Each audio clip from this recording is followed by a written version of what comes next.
Do you want to know how you can check the analytics in your veed.io? If yes, then this video is specially for you.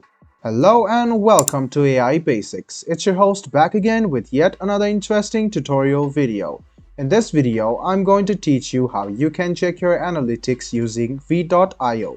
So, go ahead and open the Chrome or Edge browser and go to veed.io. Now, log into your account and go to the section where you can see your company's name. Click on the arrow button and it will open this drop down menu where you can see analytics. Go ahead and click analytics, and this is the pair where you can view all your analytics about your top pays, top projects, top editors, and you can select the number of days you want the data from, and you will get the analytics quite easily.